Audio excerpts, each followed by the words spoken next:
Welcome to the Encore Audio Archives YouTube channel. I'm Taper Dave, and this is my channel. I've uploaded hundreds of talks here that I've recorded at meetings in West LA, and I've also recorded conventions starting in 2013. I've got a bunch of those up. And Walt and Mary Murray, the original owners of Encore Audio Archives, started the company in the 80s, and Walt recorded Joe and Charlie's and a bunch of stuff down in Vista, California. My sobriety date is June 20th of 1994.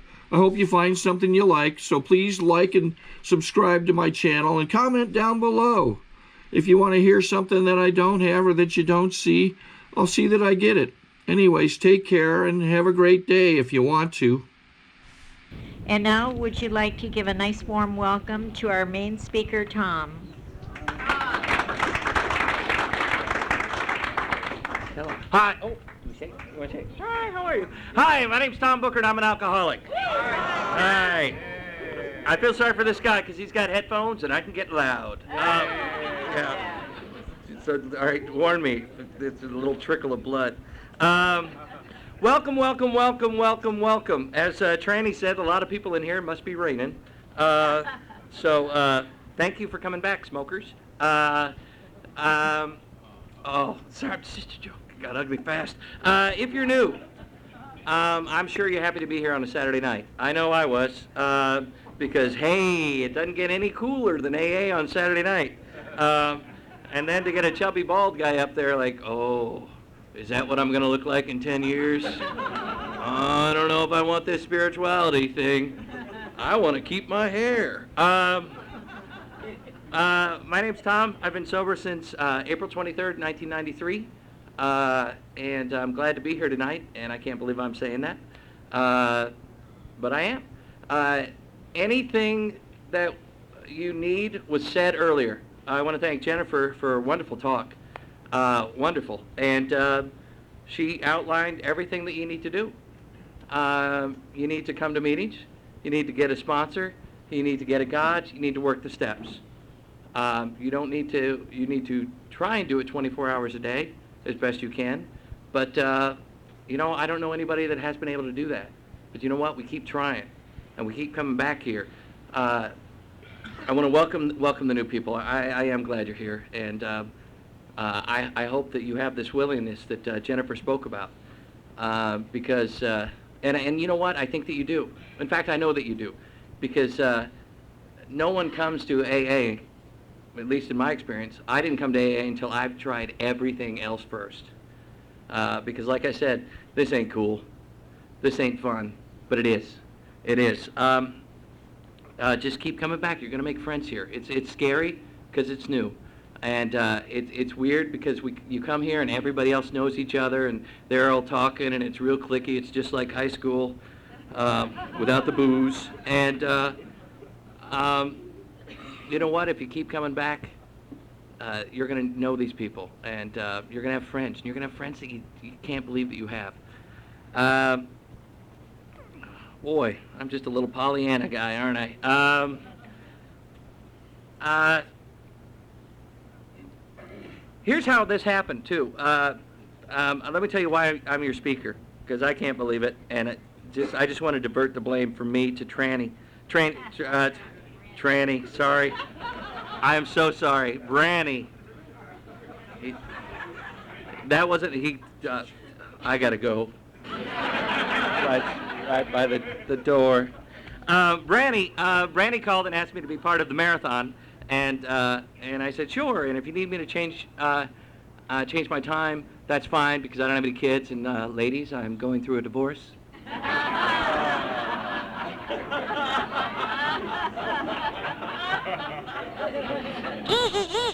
So I am available. I'm planning on joining a gym, so keep that in mind. Matter of time. But Branny, and I do apologize, as I was getting off the phone, I said, Branny, if you need me to change, that's fine. Anything you need, I'll do. And I'm just about to hit the end button on my cell phone, and he said, well, I need a speaker for Saturday night. And I wanted to say, what I said earlier, I really didn't mean it. But he held me to it, so here I am. My name's Tom Booker. As I said before, can you tell I've had coffee? Don't you love coffee? Isn't it great? Oh. And booze. I have a boring story, so I'm just going to tell you right off the bat. I never went to prison because if you cry in the right time, you don't go to jail. I never lost a business because if you don't have one, you're not going to lose it. I've been divorced, but well, it wasn't ugly. I just moved, and so nothing exciting. One thing I want you to try and identify with is the feelings. That's the one thing that we all can relate to, the emotions. We all can relate to. Both Jennifer and I dated vodka. Oh, and did we love vodka?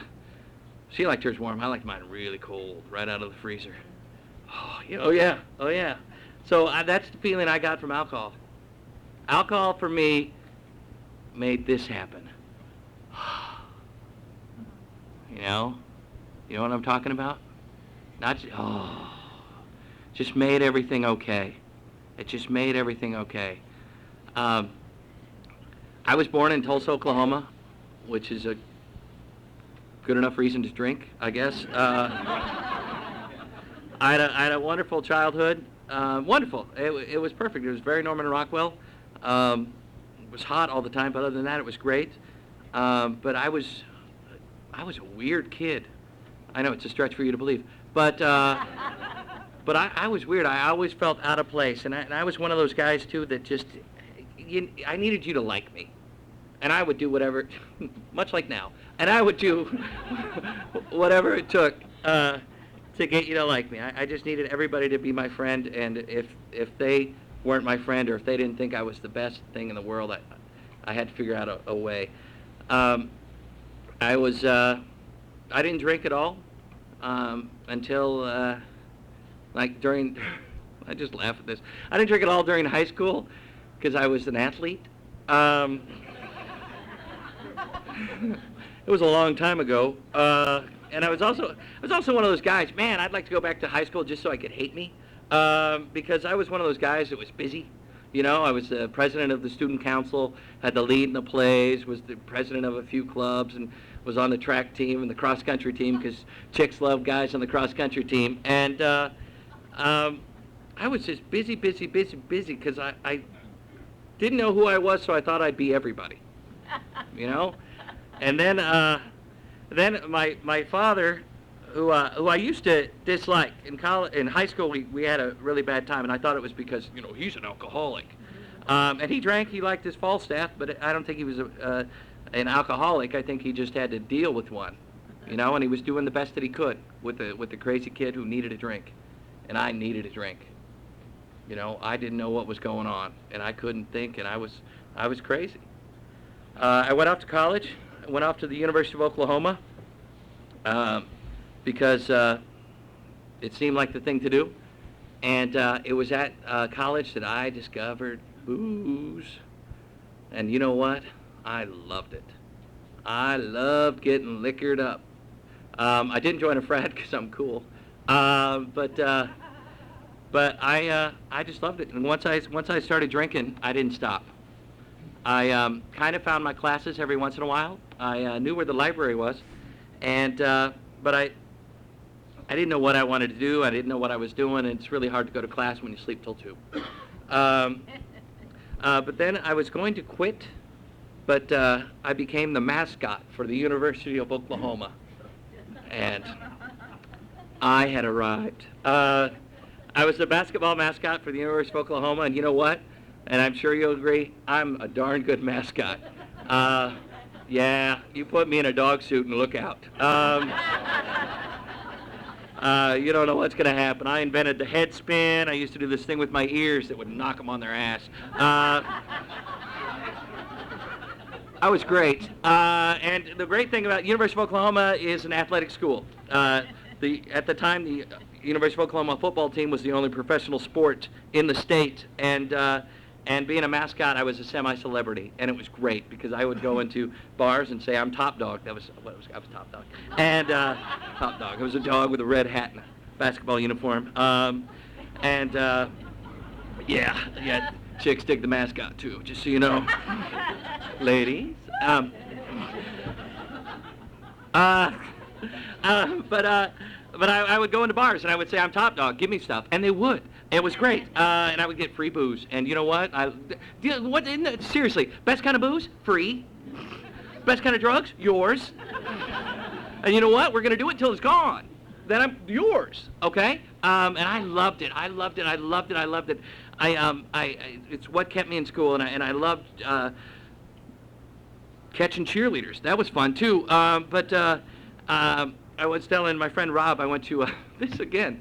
I am so gonna get hooked up from this because I went to mascot camp.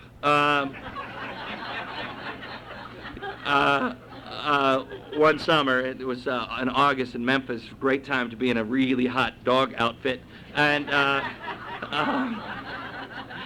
it was great because, you know, there were the cheerleaders, the pom-pom girls, and the mascots, and they kind of don't really hang out with each other.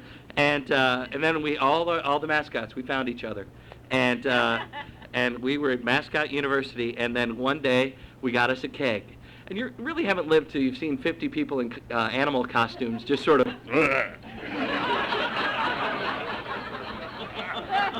Oh, we got drunk and had a fun version of Hokey Pokey. Like I said, it was great. It was good. They wanted me to go to graduate school so I could do it for 2 more years. There was one small problem. I didn't graduate. I thought I did, but I didn't. I went through the ceremony in '86, and I thought I did, and my dad, who paid for college, thought I did. But you know, I was busy. You know, when you're drinking, you know what? You got a lot of things to do. You know, you gotta drink, and then if you're like me and you're bad with money, you gotta get someone else to pay for it. And I was too busy. And you know what? I was an entertainer. So after college, after I thought I graduated from college, I swear I thought I did, Dad. I moved to Chicago because I had a college roommate from Chicago who told me about this. There's a theater in Chicago called Second City, and he told me about Second City, and this place has a school where they teach you to be funny, and then, you know, people that go to the school get on Saturday Night Live, and so that was my plan.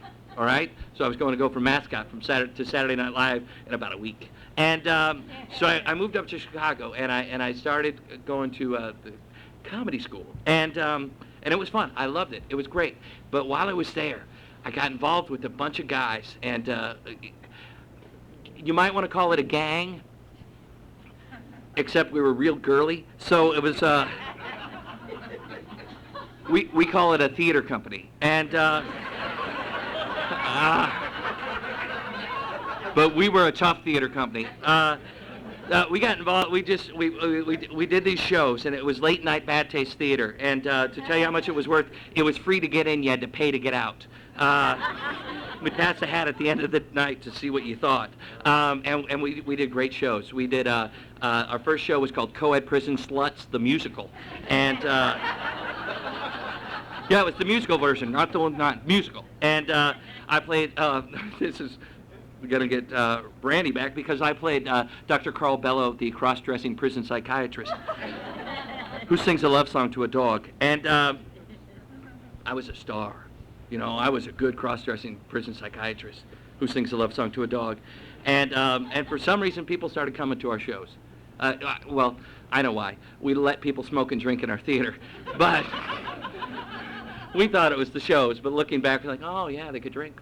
And then we went on. We followed that up with a great show called That Darned Antichrist, in which I played Bo, the retarded boy, and then we did a lovely show called Your Butt, and in Your Butt I was Balloon Boy, and then I became, you know, a writer and a director, and I wrote a musical myself. It was called Manson the Musical.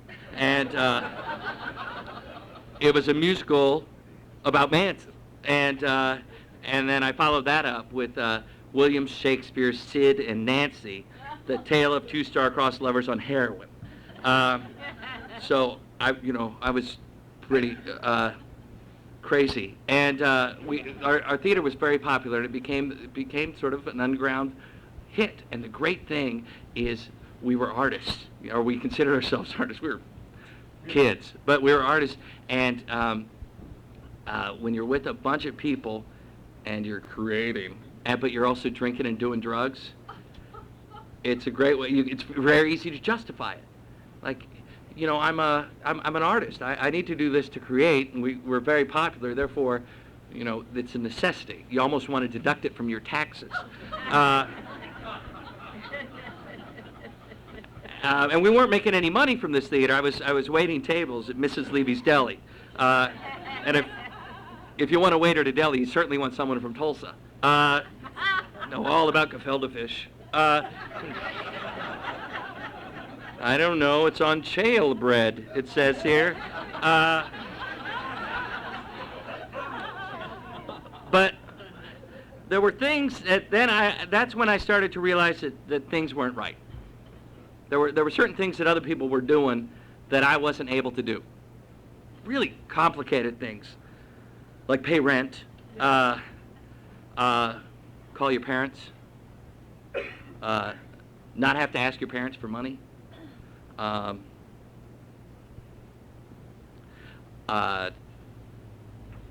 down a job, but something called life. Wasn't very good at life. That's okay, man. You don't need to worry about that. You just drink. That's okay, man. You don't need to worry about that. Sunday's acid night. Oh, we were called the Annoyance Theater. Sunday's acid night at the Annoyance Theater. It's okay. We're an artist. We're artists. This is great. I knew that my life, I could tell then that my life was spinning out of control, and I didn't know what to do. So like I said, we try everything first. And so I got married. The first time. Anybody want to be lucky 3? Meet me by the door. I got married, and we were both crazy. Her name's Mary. She lives in Nebraska now. Anybody know her? Okay, good. And you know what? We deserved each other, but it was just a bad deal. We met at the deli, where most people fall in love, over potato salad, and we got married a year after our first date. And again, there was something I couldn't do. I had hair, and I was thin and good looking then, so I was able to cheat on her. Yeah, I think if you want to be lucky number 3, that probably won't happen. Yeah. Because of those steps. But I was just, yeah, there was, as my sponsor puts it, the problem with my marriage is I wasn't finished dating yet. And if you're new and you're married and you're thinking about cheating, you don't need 2 crazy women in your life. Just a suggestion. Take it from me. Look into my soul. Look into my soul. But that was a bad deal, and I needed to get out of that. And the only problem was I didn't want to tell her because she'd get mad. And I don't, I mentioned I'm a crybaby, and I live in fear all my life. I don't know if any of you guys can relate to being scared. No way? All right, cool. Maybe I'm the only one that's afraid all the time. Could be. But so what I did is instead of filing for divorce or having a conversation, I moved to New York. And nothing wrong with that. I'm an actor. I was in a show it was called The Real Life Brady Bunch. We were doing the Brady Bunch on stage, and for some stupid reason, people were coming. And because it was the scripts from TV on stage. Nothing new, just, oh, look, they're fatter. That was about it. Yeah, they're fat. But we ended up going to New York, and that was great, because that's when I had money.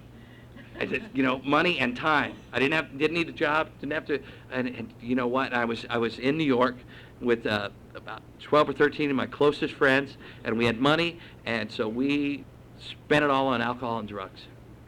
You know, we were at a place called the Village Gate, which is an old jazz club. You know, yeah. So when you're at the Village Gate, you gotta smoke pot. We're in a jazz club. Thelonious Monk smoked pot here. Who are we to say no to Thelonious Monk? But it was great. It was great. You know, there were times where alcohol was working, and that was one of them, except for the marriage thing. We were great. We were the toast of the towns. Toast of the towns? Yeah, the tri-state area. We were very popular, and they wrote about us, and they said we were the voice of the generation, and we were so stoned we believed them. That's all an alcoholic with a huge ego needs is praise. And then we came out here to L.A. and continued the show, and it was great. I was living the rock star life. The only problem was I was spending more money on booze and drugs than I was making. And then the show closed. And yeah, and everybody moved away. And I had nothing. I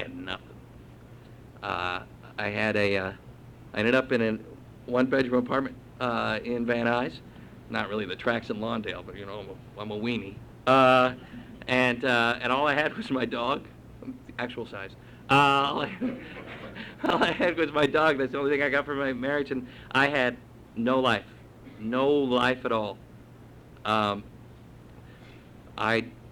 just sat and waited for the phone to ring because I was going to be a big star. I was going to be on Saturday Night Live. I wasn't really doing anything to get on Saturday Night Live, but I just knew that Saturday Night Live was going to call. I didn't need to get up. I would get up about noon when my dog would stand on my chest and lick my face, and that meant that we would go outside or we'd go in the backyard, and I was so nuts that I would go to the bathroom with him outside. And I swear to God, I felt that it was a father-son bonding experience. Yeah, you understand me. She's a bitch. But I didn't know what was wrong. You know, well, I knew what was wrong, but I didn't want to admit it. Which brings us to step one. So I tried everything else. I tried just stopping on my own. And I don't know if you tried that, but God, I hope you're near someone who does, because it's fun to watch. Isn't it? It's fun to watch people like, oh, I haven't had a drink in 2 days. All right, I haven't had a drink in 3 days. You know, seriously, the bus driver doesn't care. You know? But I couldn't put together more than a week, maybe 2. And then I was drinking. And I don't know if you've been there, but that's scary. It's scary to realize that you're powerless over alcohol. I got real busy. I tried teaching improv, and you know, I'd rarely show up, and that didn't do it either. And a friend of mine told me that she was going to AA, and she suggested that I give it a try. And I went out to a place. I lived in Van Nuys at the time, right down the street from what is now Krispy Kreme. Yeah. I'm glad. God, I'd be about 800 pounds if it would have been there. But instead, what my life, I existed on Top Ramen, which you can use 3 times if you're thrifty. And then I would go. There was a donut shop. I don't know if it's still there because Krispy Kreme might have kicked its butt. But I would go to the donut shop where I could get a dozen donuts for $3, and I would make it last 3 days. That's life, man. That's an artist's life right there. Yeah. Hello, Saturday Night Live. I started going to these meetings. I went to a place called Chandler Lodge in North Hollywood. Wonderful place. I don't know if you've been there. It's wonderful. They were very nice to me. And I didn't talk to anybody. I would get there as soon as the meeting started, and I would sit in the back, and as soon as it was over, I would leave. And I didn't get it. I didn't understand. Granted, I didn't ask anybody or didn't say hi to anybody, but there was one thing that I did do, and that's that I didn't drink. I didn't drink, and I kept coming back because I knew that this was the last thing. This was the last hope. I didn't get a sponsor, but but like I said, I didn't drink. And then after about 30 days, someone told, a friend of mine was going to meetings on the west side, and I heard this, and she says she didn't say it, so I believe her, but this is, I thought she told me that movie stars go to these meetings. And, you know, since I'm going to be a movie star, it'd be a good place for me to be. So that's what got me to those meetings. I heard, although that there were movie stars there. And as you can tell, my career's taken off. Yeah, you might have seen me in, oh no. I went in that. But that's when my life changed. That's when my life changed. I surrendered to Alcoholics Anonymous, and I got a sponsor, and it wasn't easy, and you know, and I hemmed and hawed for about 30, 45 days because I didn't want to make the wrong choice. And I might get somebody who might ask me to do something like get a job. I didn't need a job. I'm an artist. And if you're new, and even if you have some time, get a sponsor. And here's why. They've been through the steps. They've been through what you're going through. You can ask them, how do you talk to your dad when you haven't spoken to him for years? In my case, how do you call your grandmother when the last time you spoke to her years ago, you borrowed $1,000 and never paid it back? You know, my sponsor walked me through stuff like that. I had to get a job, and I worked real hard to get this job, and it was a dream job. I lucked out, every actor's dream. I started working for Steven Spielberg. Yeah, I was a waiter at a restaurant that he used to have in Century City, and I was mad. I was mad. You know, I'm a big star, and I'm waiting tables. I'm not really a big star, but in my head I'm a big star. And I'm waiting tables. But you know what?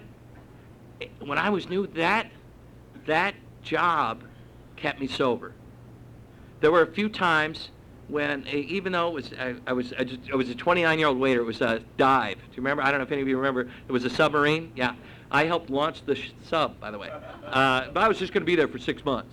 You know, just till things, then call. Lorne Michaels, Saturday Night Live. But when there were times where I wanted to go out and drink, where I felt like it wasn't going to work for me. I want to go out and drink. I want to go out and smoke some pot. Acid sounds great. But you know what?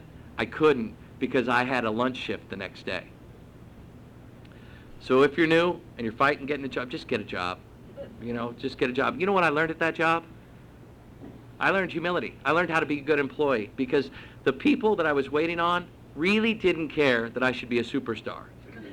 They didn't care. They wanted their gourmet sub sandwich, and they wanted it pronto. Bless you. And I had a good time. I ended up staying on that job for 4 years. Yeah. And the reason, and it took them that long to give me Employee of the Month. But by the time I stayed on that job, I got so busy I kept having to get all my shifts covered. They had to call me and tell me to leave because I didn't want to leave because I really enjoyed. My customers learned pretty quickly that if you don't laugh, you don't eat. So during that time, I had a job and I had an agent and I started auditioning or continued to audition, and I was broke for the first 3 or 4 years of my sobriety. I was just living paycheck to paycheck, and at that time I thought it sucked. But looking back, I realized that God was doing for me what I couldn't do for myself. That if I had money, if I had movie star money, I wouldn't have gotten sober. I would have maybe down the line, but I would have just blown it. I started auditioning, and things started happening, and I started booking commercials. I'm doing features. They just last 30 seconds. And I don't know if you've seen any of my work. Rarely do I speak. And also, rarely do I touch the product they're advertising. I use the other product that they don't want you to use.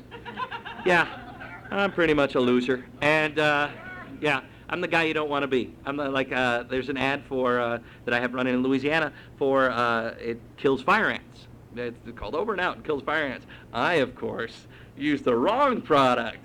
I get overeaten by fire ants, but my good-looking neighbor, he uses the right product. So, yeah. Yeah, thanks God, getting the gift now. Tomorrow I have a callback. Unusual for a Sunday, but I'm good. And I'm not sure this is going to happen, but at the audition, I got to put on an elf outfit and act like I was pushing shopping carts. And the guy directing the audition said, I want you to look like you don't know how you got to this point in your life. I think I can do that.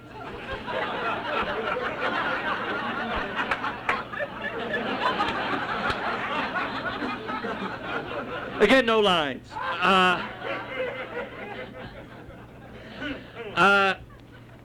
If you're new, work the steps.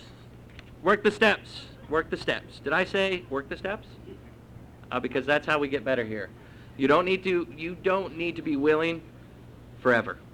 You just need to be willing for today. You don't need to work the steps forever. Just work the steps for today. One of my dreams, I went to college to, I wanted to be a film director. Although I was afraid to say it, that I wanted to be a film director. And the reason that I got real busy and I wasn't able to go to work, and they finally told me that they wouldn't put me on the schedule anymore, was because a friend and I wrote and directed a movie. And we ended up went to the Sundance Film Festival. And that was fun. That was cool. I got a sweater, and I met Robert Redford, but I call him Bob. And he didn't notice that I had the same name as his character in The Horse Whisperer, which I thought was ironic, but he didn't. So I wanted to tell him my real name was Waldo Pepper. The older people get that one. Also, and this is the highlight of my life. I'm married again. I got married again, and it's not going the way I thought it would. But I'm walking through it with dignity. She's got some things that she needs to deal with, and I'm hoping she does what she needs to do. And until then, I'm available. No, I mean, it hurts. It hurts. But I know I'm not going to drink over it as long as I keep coming to these meetings. I don't know what's going to happen. That's why I have a God in charge of my life, and I don't know what He has in store for me, but I do know from past experience and from people that I trust that everything's going to be okay. It's going to be better than I imagined. One great thing that happened a few years ago, and it's still going on, and this is weird because this is where I get misty.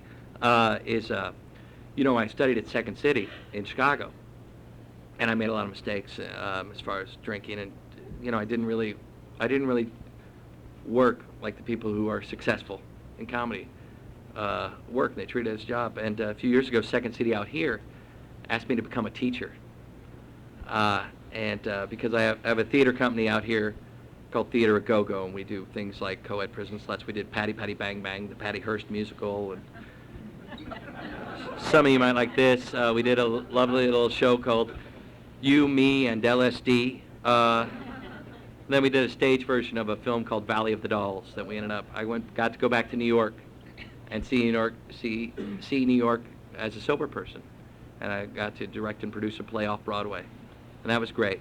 Then when I came back, we did the movie, and then Second City asked me to become a teacher. And I'm willing to. I'm not willing. I'm able to give back, and I'm able to. There are these young kids, and they come, and I see myself in them, and they just want to learn, and they're excited, and stupid because they're full of hope, and no, they're all going to make it. No, I hope they do. But I'm able to teach from my mistakes, and man, we have fun, and I think I'm really good at it. I could be wrong, but I think, and I see them growing, and to be a part of that, you know, I may never get on Saturday Night Live unless they have a grandpa sketch that they really need me for. But I may be able to help someone get on Saturday Night Live. You know, I may not achieve the dream that my drinking took away from me, but maybe because of my sobriety, I can help someone else. And that's the one thing that's weird, you know, an alcoholic talking about helping someone else. But that's how we get better here. If you're new, if you're old, and you're feeling bad, go to a meeting. Two things that I think are really lame that I'm doing now. One is listening to NPR. Never thought I'd be that old. Yeah, sorry, 2-0. Yeah, don't you love This American Life? It's great. And two is going to a meeting makes me feel better. I don't understand it. That's what makes me mad. I don't understand it, and it's simple. And I don't want to be simple. I want to be complex. I'm an artist. Granted, I don't paint or really do anything, but I'm an artist. I feel a comfort and security at a meeting that I don't feel anywhere else. And also, I know that if I go to a meeting, I can help somebody out, or there's somebody that's going to help me, even if I'm just cleaning the floor, or making the coffee, or talking to someone with less time than I have. I think that's about it. Like, you guys know what to do. If you don't, give me a call. Thank you.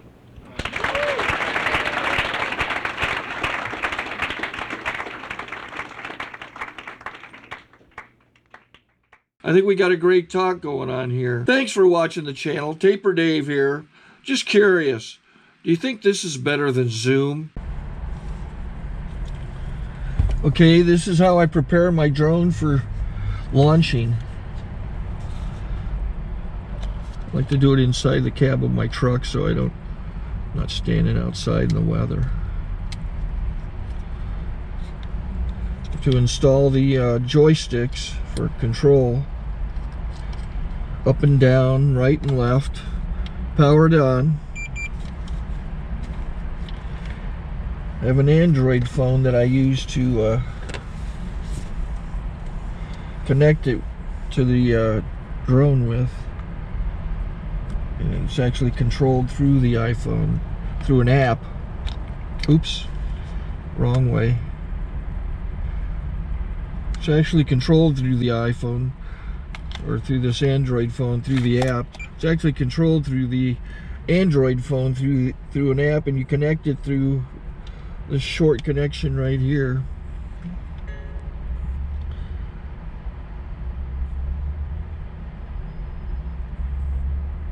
Remote control connected.